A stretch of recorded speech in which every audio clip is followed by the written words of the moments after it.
अंशु एक साधारण परिवार से ताल्लुक रखता था। उसका परिवार छोटे शहर में रहता था, जहां लोग एक दूसरे को नाम से पहचानते थे। अंशु की मां सुमित्रा घर की देखभाल करती थीं। पिता का निधन अंशु के बचपन में ही हो गया था, इसलिए सुमित्रा ही उसके जीवन का आधार थी। उन्होंने कठिन हालात में अंशु को पाला था, खुद काम करके उसके सपनों को पंख दिए थे। अंशु का स्वभाव चंचल और जिज्ञासु था। वह पढ़ाई में होशियार था और जीवन में कुछ बड़ा करना चाहता था, लेकिन उसकी मां हमेशा उसे यह समझाती कि जिंदगी में बड़ी बात सिर्फ पैसे या सफलता नहीं होती, बल्कि रिश्तों और इंसानियत की अहमियत भी होती है। सुमित्रा का यह मानना था कि इंसान का दिल जितना बड़ा होता है, उतना ही जीवन भी खूबसूरत होता है। अंशु जब बड़ा हुआ तो उसने पढ़ाई में बेहतरीन प्रदर्शन किया। कॉलेज में दाखिला लेने के बाद उसका शहर छोड़कर महानगर जाने का सपना साकार हो गया। उसकी मां ने उसे बहुत मेहनत से बड़ा किया था, इस उम्मीद में कि एक दिन उसका बेटा उसका सहारा बनेगा। मगर यह सफर आसान नहीं था। सुमित्रा ने दिन रात मेहनत करके अंशु की पढ़ाई का खर्चा उठाया। जब अंशु को कॉलेज के लिए पैसे की जरूरत होती, तो सुमित्रा अपने जेवर बेचने से भी पीछे नहीं हटती। अंशु का शहर से बाहर निकलना उसकी मां के लिए गर्व का पल था, लेकिन कहीं ना कहीं एक डर भी था। उसे अपने बेटे से बेइंतहा प्यार था और उसे यह चिंता थी कि बड़े शहर की चमक धमक में कहीं वह अपनी जड़ों को न भूल जाए। लेकिन सुमित्रा ने अपने दिल को मजबूत किया और अंशु को शहर भेज दिया, क्योंकि उसे अपने बेटे पर पूरा भरोसा था। शहर में अंशु की जिंदगी बदल गई। वहां के माहौल में ढलते ढलते वह भी बदलने लगा।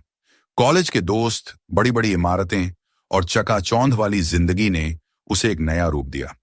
पहले जो अंशु अपनी मां के हर फोन कॉल का बेसब्री से इंतजार करता था, अब वही अंशु कॉल्स को नजरअंदाज करने लगा। उसकी दुनिया में अब दोस्तों और पार्टीज का महत्व बढ़ गया था। सुमित्रा को यह बदलाव धीरे धीरे महसूस होने लगा, लेकिन उसने कभी शिकायत नहीं की। अंशु का शहर में एक अच्छी कंपनी में नौकरी भी लग गई थी। अब वह अपनी मां को पैसे भेजता था, लेकिन सुमित्रा को पैसों से ज्यादा अपने बेटे के समय और प्यार की जरूरत थी। वह उसे हर रोज फोन करती, लेकिन अंशु की बातें अब पहले जैसी न होती थीं। उसकी मां को यह चिंता सताने लगी कि कहीं वह अपने बेटे से दूर तो नहीं हो रही है। सुमित्रा का स्वास्थ्य धीरे धीरे बिगड़ने लगा। अंशु को यह बात मालूम थी, लेकिन काम और दोस्तों की व्यस्तता में वह मां की सेहत पर ध्यान नहीं दे पाता था। सुमित्रा ने भी कभी उसे अपनी तकलीफ नहीं बताई। वह बस अपने बेटे की सफलता के लिए खुश रहती थी और यह सोचती थी कि उसके बेटे की खुशियां ही उसकी असली दौलत हैं। वह अकेले ही डॉक्टर के पास जाती, दवाइयां लाती और चुपचाप अपना इलाज करवाती रहती। पड़ोस के लोग उसे समझाते कि उसे अपने बेटे को बुलाना चाहिए, लेकिन सुमित्रा हमेशा यही कहती, अंशु बहुत बिजी है, उसे परेशान नहीं करना चाहिए। दिन अचानक बहुत ज्यादा खराब हो गई। अस्पताल में भर्ती करवाने के बाद भी उसकी हालत में सुधार नहीं हुआ। पड़ोस के लोग अंशु को लगातार फोन करते रहे, लेकिन उसका फोन बिजी था। कुछ समय बाद जब अंशु को खबर मिली, तब वह शहर से गांव की ओर दौड़ा। अस्पताल पहुंचने पर डॉक्टर ने कहा कि अब कुछ ज्यादा वक्त नहीं बचा है। अंशु को अपनी मां की हालत देखकर बहुत दुख हुआ। उसने सोचा कि अगर वह पहले आता तो शायद चीजें बेहतर हो सकती।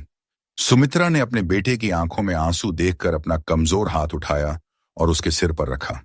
उसकी आवाज कमजोर थी, लेकिन उसमें वही मां की ममता थी जो हमेशा रही थी। उसने अंशु से कहा, बेटा, मैंने तुझसे कुछ नहीं मांगा, बस तेरा साथ चाहिए था। लेकिन मुझे तुमसे कोई शिकायत नहीं है। तुम खुश रहो, यही मेरे लिए सबसे बड़ी बात है। अंशु के पास शब्द नहीं थे। वह अपनी मां के पास बैठा रहा, उसकी आंखों से बहते आंसुओं में अपने सारे अफसोस को बहाने की कोशिश कर रहा था। उसे एहसास हो गया था कि उसने जो समय मां के साथ नहीं बिताया, वह वापस नहीं आ सकता।